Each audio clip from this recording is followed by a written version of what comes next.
Hello viewers, কেমন আছেন আপনারা সবাই? আলহামদুলিল্লাহ আমি অনেক ভালো আছি। আজ আমি চলে এসেছি লোনা ইলিশ দিয়ে গাছের টাটকা লাউয়ের ডগার চচ্চড়ি। তো বন্ধুরা, আপনারা লাউয়ের ডগার চচ্চড়ি লোনা ইলিশ দিয়ে কে কী খেতে পছন্দ করেন অবশ্যই আমাকে কমেন্ট বক্সে কমেন্ট করে জানাবেন। আমার কাছে তো অসাধারণ লাগে এই লাউয়ের ডগা দিয়ে আর লোনা ইলিশের চচ্চড়ি, অসাধারণ খেতে। আপনারা ট্রাই করে দেখতে পারেন, খুব মজাদার একটি রেসিপি। তো আমি চলে এসেছি লাউয়ের ডগা নিতে। গাছের টাটকা লাউয়ের ডগা আর লোনা ইলিশ দিয়ে চচ্চড়ি খেতে অসাধারণ। বন্ধুরা, আপনারা যারা পছন্দ করেন অবশ্যই আমাকে কমেন্ট বক্সে কমেন্ট করে জানাবেন।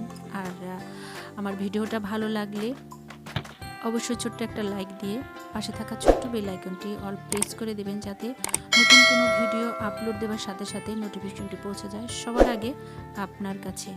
আর আপনি যদি আমার চ্যানেলে নতুন বন্ধু হয়ে থাকেন তাহলে অবশ্যই আমার চ্যানেলটিকে সাবস্ক্রাইব করে দেবেন। আর যারা অলরেডি সাবস্ক্রাইব করে রেখেছেন তাদেরকে অসংখ্য অসংখ্য ধন্যবাদ।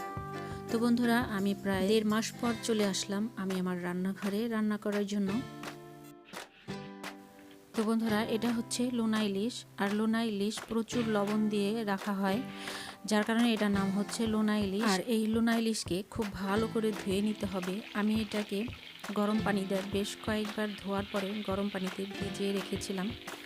তো লবণটা কিছুটা কমে যায়, এভাবে গরম পানি দিয়ে বেশ কয়েকবার ধোয়ার পরে ভিজিয়ে রাখলে অনেকটা লবণাক্ত কমে যায়। আর হচ্ছে লোনা ইলিশটাকে যখন তেলের মধ্যে দেওয়া হবে তখন এরকম ঝুরি হয়ে যাবে। ঝুরি হওয়ার পরে এবার আমি চুলার আঁচটাকে বন্ধ করে দেব। বন্ধ করে দেবার পর এই কাঁটাগুলো বেছে ফেলে দেব, নয়তো রান্না করার পরে ভাত খাবার সময় এই কাঁটাগুলো খুব বিরক্তিকর, বাঁচতে বাঁচতে অনেক বিরক্তিকর হয়ে যায়, যার কারণে আমি এই কাঁটাগুলো তুলে ফেলে দিলাম। এবার আমি এর মধ্যে দিয়ে দেব পেঁয়াজ কুচি। পেঁয়াজ কুচি দেওয়ার পরে পেঁয়াজ কুচিটা যখন বাদামি বর্ণ হয়ে আসবে তখন আমি এর মধ্যে দিয়ে দেব 2 টেবিল চামচ আদা রসুনের পেস্ট। আমার মশলাটা যেন পুড়ে না যায় এর জন্য এর মধ্যে দিয়ে দেব সামান্য পরিমাণে পানি। আর দিয়ে দেব এর মধ্যে 2 চামচ হলুদ মরিচের গুঁড়ো। এবার দিয়ে দেব এর মধ্যে মিক্স মশলা। তো সবগুলো উপকরণ একসঙ্গে খুব ভালো মতো কষিয়ে নিই। মশলার গায়ে থেকে যখন তেলটা বের হয়ে আসবে তখন বুঝতে হবে আমার মশলাটা খুব ভালো মতো কষানো হয়ে গিয়েছে। এবার আমি এর মধ্যে দিয়ে দেব কাঁচামরিচ। যেহেতু আমার তরকারিটা রান্না হচ্ছে কচি লাউয়ের ডগা আর হচ্ছে বেগুন দিয়ে, আলু দিয়েছি খুব কুচি করে, তো আমার সবগুলো উপকরণ খুব তাড়াতাড়ি সিদ্ধ হয়ে যাবে, যার কারণে আমি কাঁচামরিচটা কষানোর সময়ই দিয়ে দিয়েছি। এখন আমি সবগুলো উপকরণ উল্টে পাল্টে খুব ভালো মতো কষিয়ে নেব।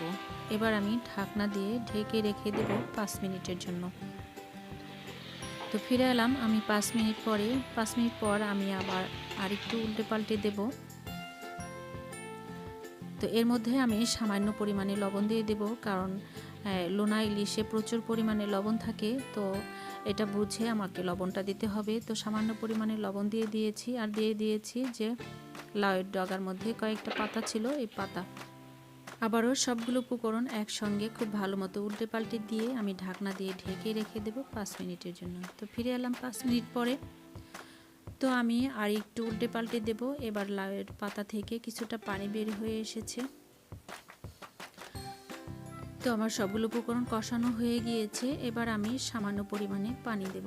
যেহেতু আমি এটা লাউয়ের ডগায় চচ্চড়ি করব, তো আমি পানি সামান্য পরিমাণে দেব, খুব বেশি দেব না।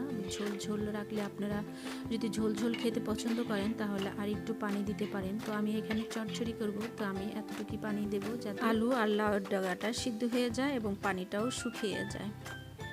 তো বন্ধুরা, আমি আরও একবার একটু উল্টে পাল্টে দেব। দারুণ মজার তরকারি গাছের টাটকা লাউয়ের ডগা আর হচ্ছে লোনা ইলিশ দিয়ে চচ্চড়ি, খুবই মজার একটা রেসিপি। আপনারা বাসায় অবশ্যই ট্রাই করে দেখবেন, খুব মজাদার। আপনারা কে কে খেতে পছন্দ করেন এরকম লোনা ইলিশ দিয়ে লাউয়ের ডগার চচ্চড়ি অবশ্যই আমাকে কমেন্ট বক্সে কমেন্ট করে জানাবেন।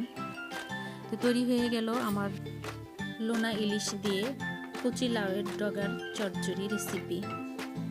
আমার রেসিপিটা ভালো লাগলে ছোট্ট একটা লাইক দিয়ে পাশে থাকা ছোট্ট বেল আইকনটি অল অপশনে ক্লিক করে দেবেন, যাতে নতুন কোনো ভিডিও আপলোড দেওয়ার করার সাথে সাথে নোটিফিকেশনটি পৌঁছে যায় সবার আগে আপনার কাছে।